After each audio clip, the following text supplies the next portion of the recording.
Welcome to the Daily Dish with New York Times bestselling author Leanne Ely. Putting vibrancy back into your everyday life and feeding your heart, mind, body, and soul. Join us every day at 1 p.m. Eastern for Motivational Monday, Tuesday's Tip, Wise Woman's Wednesday, Thirsty Thursday, Food Fight Friday, and of course Q&A, where no question is off limits, and Soulful Saturday. Here is your host, Leanne Ely, and the Daily Dish.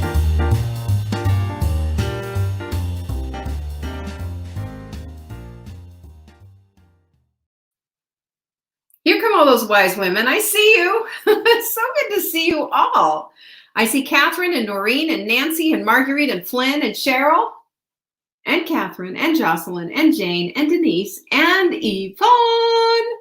Who did I miss? Did I miss anybody? I sure hope not. Well, I will tell you, you know who else is here? Jenny's here. Amber's here. We're all here. Doris is here. Mary Ann's here as well. It's Wise Women's Wednesday. You never want to miss a Wise Women's Wednesday. Yay, Deborah, you're here. Yay, Jen, you are here too. That makes me happy. Nice to see you all live. So yesterday was a recorded show, and I will tell you all what's going on at some point. You know, I'm going to just like to drop the little hinty poos. I will at some point. Hi, Jeanette. But right now, this is what you need to know. We are going through this whole series of making molehills into mountains, or rather, we're making mountains into molehills. We're getting things into proper perspective. Hi, John Lynn. It's so good to see you. I love San Francisco, by the way. I used to live there 100 million years ago. Such a lovely, lovely place. Jane, thank you. She says, I look glamorous. Well, my hair is kind of a little dampish. And if I put it up in a ponytail, which is my proclivity, right? Hi, Cheryl, by the way. And Lizzie's here too. Jen's here. Lizzie, did you guys make this happen? I love it. There's Nancy too. Did I say hello to you, Nancy? I'm not sure if I did. But anyway, I don't even know where I was. Margot and Francesca just walked in. Here we all are, and we are going to get this done today. What do you think? We're going to get it done. Wise women hang out together. Have you noticed that? There's Mimi, speaking of wise women. So nice to have you all here. I'm gonna really round this all up, and we're gonna get this place. Wait till you hear what we have to talk about today. It's gonna really help your perspective. Hello, Juanita. I'm glad to see you. So we have, as you know, we have this, of course. We have the new book, and the workbook goes with it. This is the Carousel of Crazy. Gosh, have I talked about this forever? Hi, Joanne and Melissa. You got to find out about this book. Go to savingdinner.com/crazy. Why not, right? Crazy. That's where the Carousel of Crazy lives with the workbook. You'll find out why it is such an effective tool to helping you to get to this next level. And you know, we're talking about weight in this whole thing, but honestly, this is the principal foundational issue, really, of doing the same thing over and over again and expecting different results. Really, that's exactly what this is all about. So go take a peek-see. Hi, Corliss. I think you're going to really like it. And if you're a part of this inner circle, well, you know, we start on Saturday. Watch your emails. Kimberline, it's so nice to see you. We missed having you here too. And we are going to be meeting at 11 a.m. Eastern on Saturday mornings. Okay, it's right out there if you are a part of Inner Circle. Okay, watch your email. The email will come with all the information. We're going to be this is our first meeting, and I'm super excited about it. Yay. Secondarily, I want you to make sure that I draw your attention to, number one, on Monday, we are starting our sprint. That's our group challenge. We do it monthly, and it is on Monday. That's number one. Number two, do you have your basic sprint kit or your super sprint kit or your one step up kit or your hot milk 30 kit? Do you have one of our kits? This is how you save 15% on the supplements. Number one. Number two, we have a tag along special. That's our supplement of the week. Get this. If you buy one of our kits or the hot milk 30 kit, one of the basic sprint kits, one of the sprint kits, or a hot milk 30 kit, you will also get the appetite control kit, which is a 4-month supply. That means you're going to get Leptofix and 4 bottles of Crave Crusher, 4-month supply. And believe me, these are 2 supplements I would never, ever, ever be without. Absolutely incredible, and it's just amazing. I will tell you, if you want to know how to use your credit, Nancy, send in an email to support@savingdinner.com, and we will have somebody take care of it for you. We will always, yes, and some of you have credits. This is the way to use them. I'll tell you, good stuff. So check that out. Supplement of the week is at savingdinner.com/show. The Sprint information, if you don't have your Sprint info yet, come on, go download it at savingdinner.com/sprint. You can also watch the webinar, highly recommended, so you feel really good about what you're doing. And there's all kinds of goodies there as well. I mean, that's how we roll. That's the other thing I want to say is just dropping another truth bomb on you. Did you know that the supplement of the week is a $217 value if you bought it all separately? If you buy it in the kit, it's $185 value. You're getting this absolutely free. Do you see that? 100% free. That's how we roll. That is how we roll, y'all. So I want you to know about all of this, and also don't forget that Friday's Q&A. Send those questions in. Send them in. Send them into support@savingdinner.com. Question for Leanne on Friday, and bada bing, you're done. That's it. That's all you need to do. There's our girl, Lucy. Hello, Lucy. And there you are. Those are all of our announcements, and I want to get down to business here. You ready for this? It's going to be Truth Bomb City here. That's all I'm going to say. It's run for cover or put on your seatbelt or whatever, because this is what wise women do. They put the brakes on catastrophizing, and not only do they do that, but they look toward the solution to stopping this whole thing. And you know what the solution to this is? You ready? It's in our title of today's talk. Wisdom. Wisdom is the solution. Wisdom helps us to stop this kind of thing. And I'm going to go through and give you a couple of little definitions on all of this so we can just set this all up nicely. What do you think? All right, so here you go. Wisdom's the quality of having experience, knowledge, and good judgment. You knew that was coming, right? Wisdom is the quality of having experience, knowledge, and good judgment, right? Oh, I forgot the quote of the day, but there it is. It's in the, I might pull it out and use it in the show notes. So it's coming, just stay with me. It's also knowledge and the capacity to make good use of it. The capacity to make good use of it. Now, you remember what Maya Angelou said, right? She said that when we know better, we do better. That is, I will preface this whole thing, she's absolutely right. If we are inclined toward wisdom, because that's what wisdom does. Wisdom takes this knowledge, happily applies it, all right? But when we know better and don't do better, that you know what we become? This is really sad, but a container of worthless knowledge, because knowledge is worthless unless it's applied, right? Full stop. You got that. Hello, Angie, who is Maria. Nice to see you. So I think that at that point, it barely qualifies as knowledge. It's basically, like I said, a container of information. You've got information, but how does it become knowledge? How does it become used and become wise? How do we do all of that? Because the thing is that wisdom lifts knowledge to the place of perspective and sound judgment. We all know a lot of people who know a lot of things, but we also know a lot of people who are just know-it-alls. And a know-it-all doesn't apply the wisdom, just knows all of it. Unteachable is another way of putting it. And if you've met unteachable people, you know you can't teach them. They're going to continue to do the same thing over and over again, even though times have changed, even though they're told over and over again, that doesn't work anymore. You got to do this. It's 2021. I've seen this a million times. And what we need to be looking at is we need to look at the wisdom of what this knowledge is, right? Knowledge is wisdom when it's lifted up into perspective and sound judgment. There you go. So You can be knowledgeable without becoming wise. That's the thing that I'm trying to say here. And we've seen it. We've seen all that kind of stuff.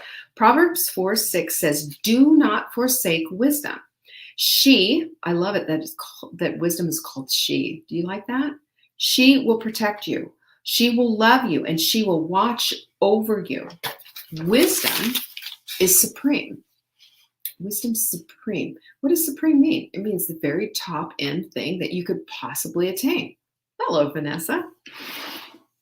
Therefore, get wisdom. What a good directive, right? There's a Hebrew word called chokmah, Chokma.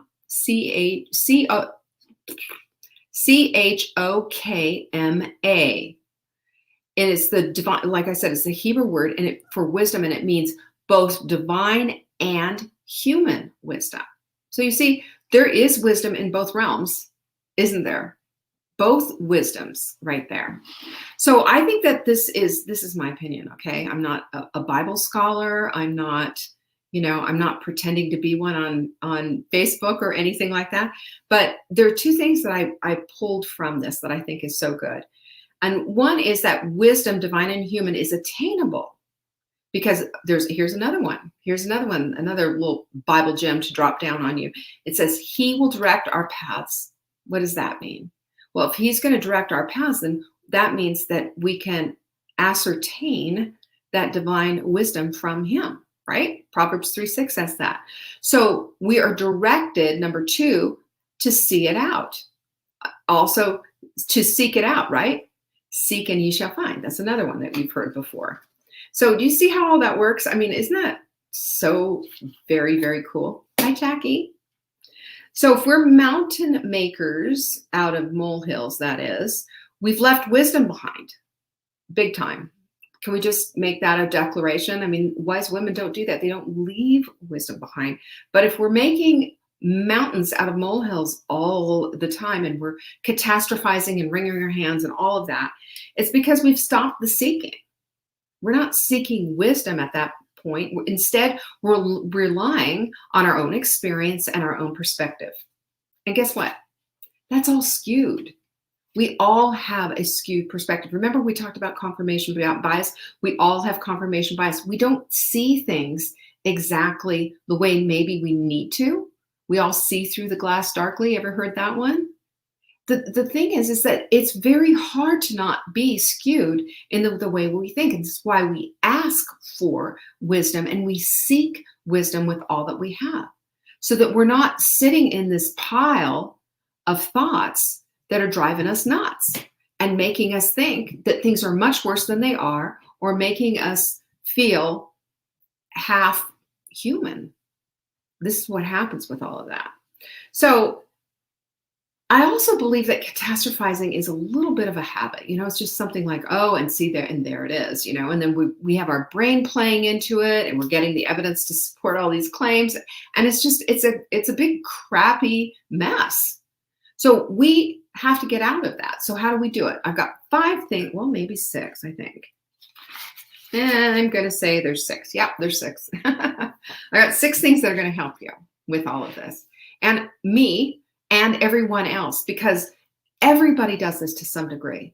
Some of us live with the whole lifestyle pattern of catastrophizing, and others of us are just a little bit more, selective, shall we say, when it comes to doing all of that thing and thinking the worst of people and thinking the worst of every particular situation. And it's really sad, but I mean, it happens is the whole point. So number 1 is this one was right for me, is to stop exaggerating, right? Stop exaggerating and be specific. Even kidding around has got to stop. So here's a couple of things that you can look at. All right. Even sarcasm, by the way, your brain doesn't understand irony, nor does it understand humor. Your brain hears things as directives. This is what I want you to do. And then the reticular activating system goes and says, okay, this is what we're thinking. Therefore, this must be what is true. Let's go get the evidence to support all of that. And funny enough, it just shows up, doesn't it? It does. It just shows up. So when we stop exaggerating, I used to say things and I thought I was being funny, but I used to say, if I even just pass a bakery and smell it, I'll gain 5 pounds because I thought it was so funny. Ha ha ha. Get it? It was just, I was talking about my sensitivity to weight gain, is what it was. And don't you know, I would pass a bakery and I would gain a few pounds. I would gain a few the next day. And I would say, oh my gosh, it was a self-fulfilling prophecy because I put it out there. My brain is looking for evidence to support that. And there it is. I didn't go in there. I didn't eat the stuff. It's just, it is what it is, right? Hey, Jama. So when we exaggerate like this and we start saying these things, remember, your brain doesn't understand irony, doesn't understand sarcasm or even a sense of humor. It's going to say your wish is my command. And that's the evidence that it looks for to support the very thing that you're thinking. So your words matter. High alert. Your words matter. So all or nothing thinking too, like, it's going to hold your life captive. So there's things like you say, well, I can never because blah, blah, blah in my past. Well, and we'll talk about that. But that's just simply not true. You can. And when you say I can never, if you put yourself out there and saying I can never, then you never will. Because that's what your brain is looking to do to support. And again, that's not wise. It's just a mouth out of control is what that is. And it's a habit. Number 2, gratitude is a practice that can literally change your brain. Literally. One of the things that happens when you start with a practice of gratitude, and I had a really cool thing. I meant to go pull it, but I forgot to in the hot melt sprint. But gratitude isn't simply putting on a happy face of stuff. It's saying I'm thankful even though there's a bunch of crap going on in my life. You know, I have something to be thankful for. I have this friendly, sweet dog over here, even though I'm sitting here in a pile of tears. I'm not. And by the way, I'm a pretty happy camper right now, but you know what I'm saying, right? We all have something that we can give thanks for, even if it's a bar of soap in the shower. But we have to bring ourselves to this place because when we do, we get a hit of dopamine and serotonin. And what does that do? It immediately changes the mood. It immediately shifts your focus. It enhances the goodness of what's there in your life and helps to shift the negativity. It's not a Band-Aid. It's just a temporary thing, but it's something that's in your bag of tricks that you can pull out and just say, you know what, this is just sucking right now. What can I do about it? Well, here's something you can do. Number 3 is that sleep. Okay, here's something that's interesting. And by the way, any of you who have the getting off the carousel of crazy, there's a sleep chapter in here. Sleep bombs in there. The little sleep bombs that I drop will rock your world because sleep is pretty much everything. Without sleep, you cannot live the kind of life that you want to live. When you're staying up till 2:00 in the morning on social media or, watching something, and then, even if you're getting 6 to 8 hours sleep, you missed your window. Your circadian clock is between basically 10 and 4 are the best times, but between 10 and 2 is optimal. Now, if I say 11 and 4, most of us can do that, right? And it's absolutely critical. Do you know what your brain does while you're sleeping during those times, especially? It cleans out the metabolic waste that it's collected during the day. There is this new thing that they're starting to talk about, inflammatory brain. And you know what the symptom of inflammatory brain is? Waking up with gunk in your throat. That means your body is working really hard to clear out all that plaque. You get plaque in your brain. And we know what that leads to. It's called diabetes type 3. And unfortunately, if you have a metabolic syndrome, which means high blood pressure, high blood sugar, and you have just a few pounds to lose, more than a few pounds, and high cholesterol and what have you to go with it, all of this puts you in absolute extreme risk of ending up with diabetes type 3, which is dementia. And I'm telling you this because you can't, if you have an inflammatory brain, then you're going to have inflammatory thoughts. And those inflammatory thoughts are going to, you're going to say, what are you talking, of course my life is just completely screwed up and just a total mess and I can't, and I'm overwhelmed and it's over. Well, the thing is that we can't do all of this. We have to sit back for a minute and just start thinking about what's going on biologically in our bodies, physiologically. We've got to take care of this kind of stuff. And sleep, believe it or not, is a major panacea for so much of this. Adequate sleep is going to help you to adequately think. And getting that sleep in at the right time, well, that's going to make all the difference in the world. Number 4 is your thoughts don't define you. Listen, we all go rogue. And even me, who is the eternal optimist, we go rogue and we get negative and we start thinking about bad stuff and all of that. But you know what? Your thoughts do not equivocate what your life is, right? They don't.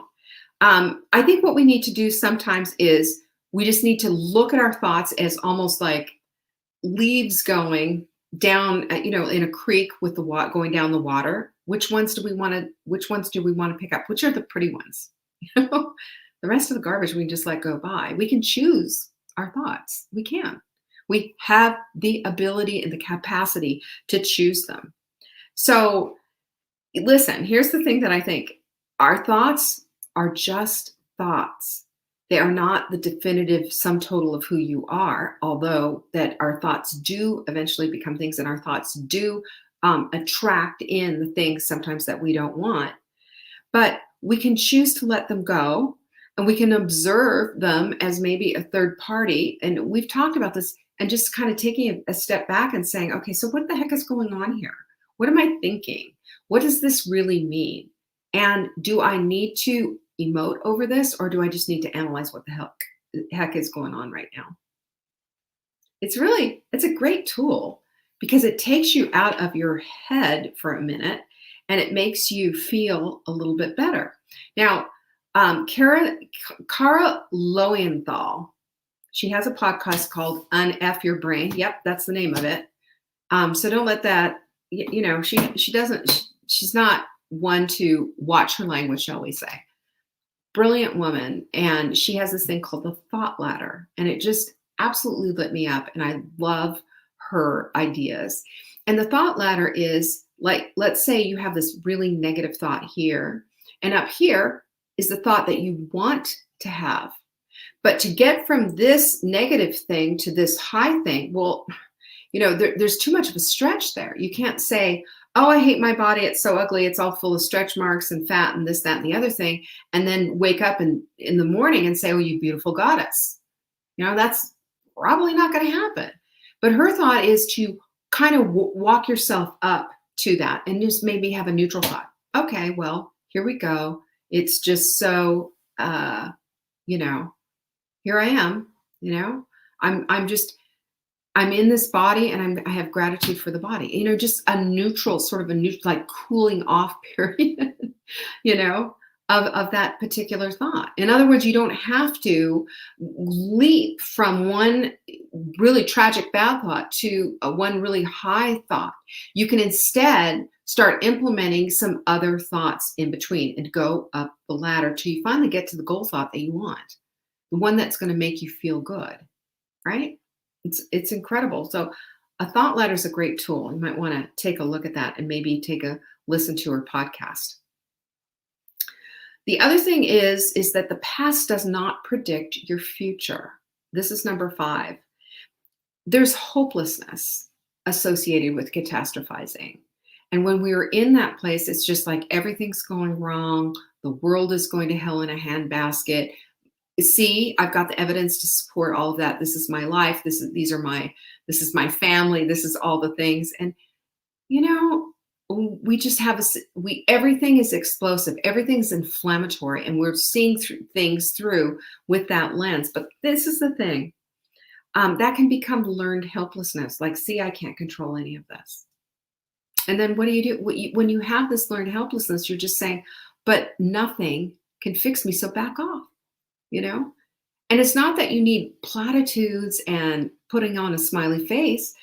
What you need to do, though, is you need to just take a step back and say, really, is this what I want, though? Because if we have this thought and this notion that something else is running our show, now, I mean, depression happens. There are things that we can do about it.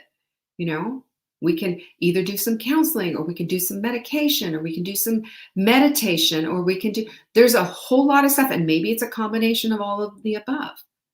But just sitting and allowing for it is not only not proactive, but it's also puts you into this place of saying, see, what happened to me yesterday is going to be happening to me in the future, because here I am right now. And that's it. Learned helplessness. I can't do anything about it. I'm just going to sit there and allow for it. And that's not an option if you want to live any kind of a vibrant life, Number 6 is, and what I would use for situations like this, especially, we need tools. Like I said, when we were talking about how your thoughts don't define you, a thought ladder, great tool. But for this kind of a thing, when we trying to understand that the past is not going to be conflate the present or even the future, we need a tool for that. And I like to use questions. What if? Not like, what if the boogeyman comes and gets me and eats me in the middle of the night? Not stuff like that. But what if I did decide that today is going to be a good day? What if I did decide that I am going to take a shower and wash my hair? What if I did decide that I'm not going to be, I'm not going to be defined by depression or whatever? In other words, doing something is going to help instead of doing nothing. And that's number 6, move your butt. And that doesn't mean go out and start an exercise program. I mean, I think it's a great idea. And again, it gets you right back to the whole thing of gratitude, because gratitude and exercise do the same thing and release serotonin and dopamine. When we understand how our brains work, we can work with those tools, right? But this one, what I'm talking about here is anything to get you up off your butt. Because sitting on your butt is one of the worst things that you can do. And then going through social media and seeing all these people who have perfect lives, right? Or all this stuff, and just numbing out and checking out isn't going to help at all. But getting up, go, cook a meal, take a bath, take a walk with your dog, go out and garden, do something that isn't what you've always been doing. Because if you keep doing what you've always done, you're always going to get what you've always gotten. That's how it works. So if we want to change things, we got to do something and change it up. But don't just sit. Plus, sitting's the new smoking, you know that. We want to align ourselves with mindfulness, because mindfulness is the thing that moves us out of what the heck is going on. We can crush catastrophizing simply by being mindful, and simply by understanding that one of the happiest moments in life is when you let go of things you cannot change.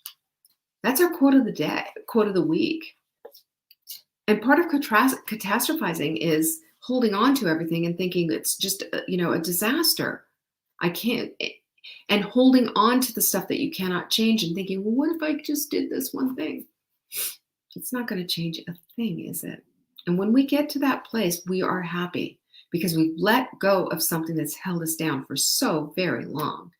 And when we're in the catastrophizing mode, and let's face it, we all do it. It's just what I'm talking about is not allowing that to run our lives. We've got, tools in our toolbox. We can pull them out anytime and use them to our advantage. And when we do, everything changes. Our whole perspective changes 100%. We're using our brains to our advantage. We're using our tools to our advantage. And we're seeing things maybe a little bit more clearly. What do you think of that idea? I think it's worth a try. That's what I think.